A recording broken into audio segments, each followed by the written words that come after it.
Good evening, students. I hope you are staying safe and staying warm.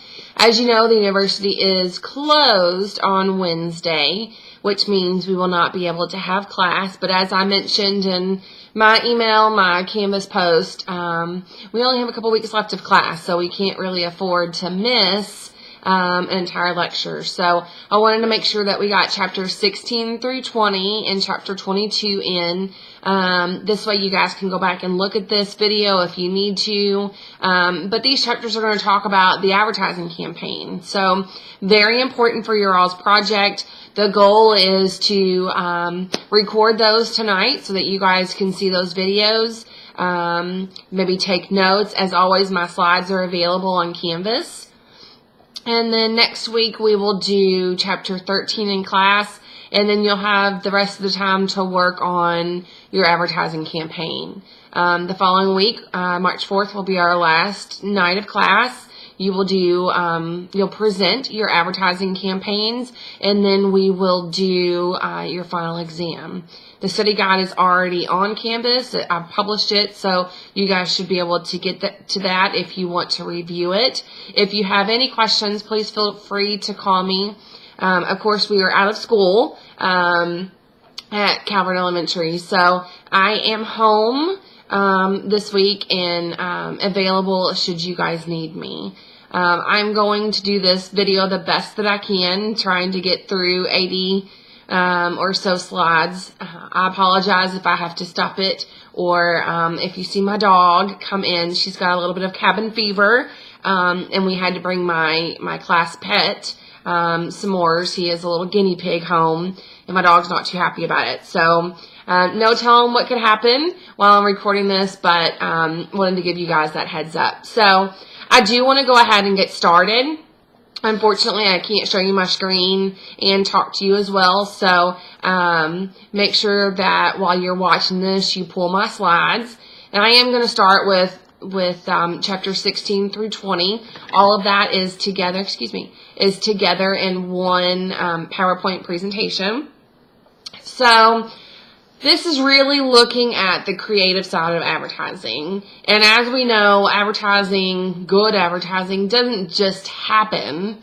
There's a lot that goes into it. There's a lot of people that have their hands in it. It's a very thought out, hopefully well thought out process.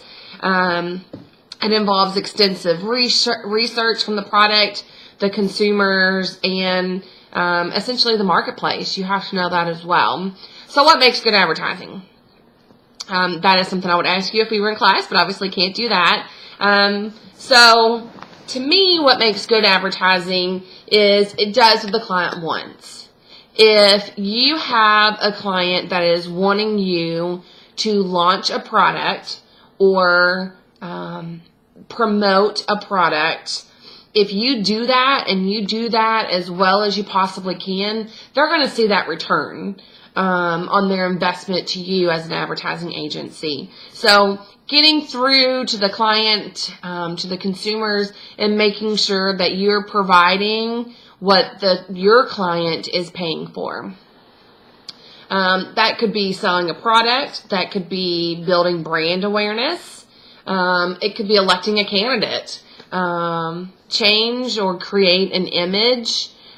We talked about in the past image issues that companies have had and maybe need to reinvent themselves. And a lot of times they may reach out to an advertising agency for that. There is some psychology behind it. Everybody has needs that must be fulfilled.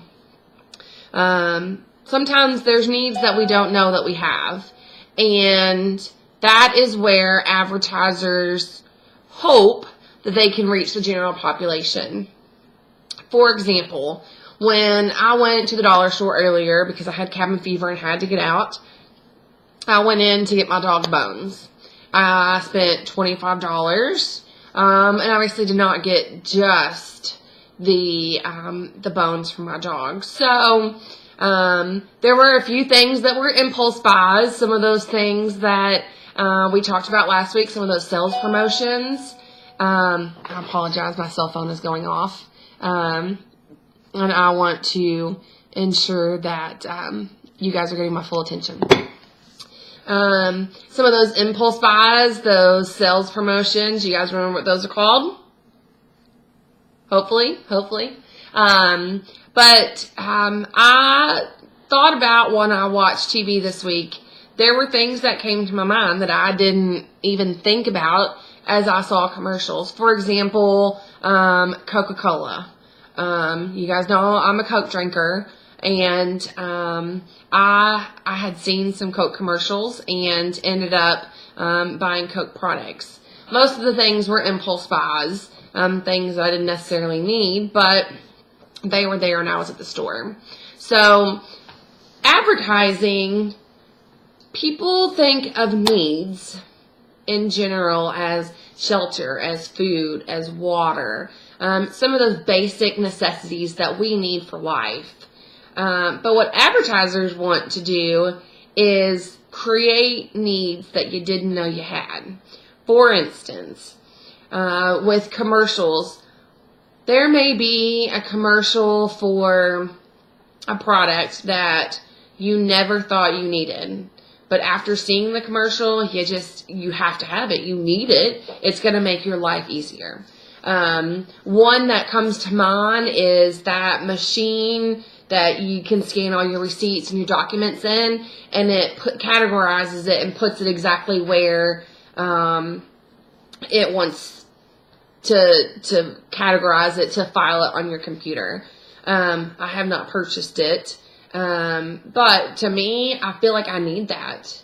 Not that I'm not currently organized with bills or files on my computer, but that, to me, that is a product that says to me, I need you. I'm going to make your life simpler. So anything that is going to make my life easier, I want, right? So we want to create that need for advertisers. My dog Polly is going to join us. Our actions are a result of trying to fulfill a need that we have. And that's hopefully what we accomplish as advertisers in working for an agency. So what is a need? What constitutes a need? You would probably say the basics: the food, the water, the shelter. What do you think a want is? I would say a want is probably Coca-Cola. Although some days that's definitely a need. If you were to ask someone that is looking to do an advertising campaign what a need is, you wouldn't want to say that a need is something that... Okay, I'm sorry. I'm going to back up. My dog's growling at me and I'm trying to read my slides at the same time. Some people would say that a need is something that you must have to survive.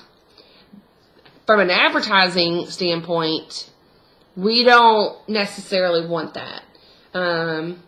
If a need is something you must have to survive, then how do we explain a need for things like Tickle Me Elmo or dog bones, Coke or Diet Coke? For me, a need this week is dog bones, because my dog, it's only Tuesday and she's driving me crazy. But dog bones satisfy her. She can chew on them for a little bit. So for me to survive this week, I need dog bones. Now, do I really need dog bones to survive? No. But I want to think that I need them. Some people say that a want is something you would like to have, but doesn't necessarily constitute something you need to have. So let's take our original thinking for this and throw it out the window. No product will ever sell if we only think of needs as food, water, and shelter. We want, as advertisers, and those working in an ad agency for a client, we want people to think of products as things that they need. They cannot live without. Because if they take it as a want, the likelihood that they're going to purchase it is less. If you think about your budget and your monthly budget, and you have $200 left over after food and bills and all of that, and you think, oh, I want to buy a new outfit at an expensive boutique. I need to buy a pair of shoes for all of the snow. I need snow boots. If you think about it like that, are you going to buy that outfit? No. Are you going to buy the snow boots that you need? Absolutely.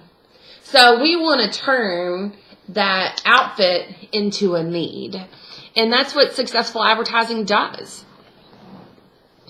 There's two different types of needs when we talk about needs in advertising. The first is a functional need, and the second is an emotional need.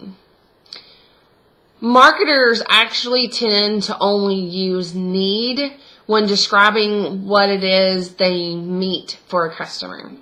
Instead of needs and wants, marketers talk about functional needs and emotional needs. Functional needs relate to a problem or the customer's need for a solution to perform a certain function. Emotional needs are what we would call wants. They relate to the needs driven by the emotions of the customer, such as joy, desire, adventure, peace of mind, comfort, security, love. Mine would be sanity. Dog bones this week for me are to protect my sanity from my crazy little Polly. So what would be some examples of these? Let's look at functional needs first.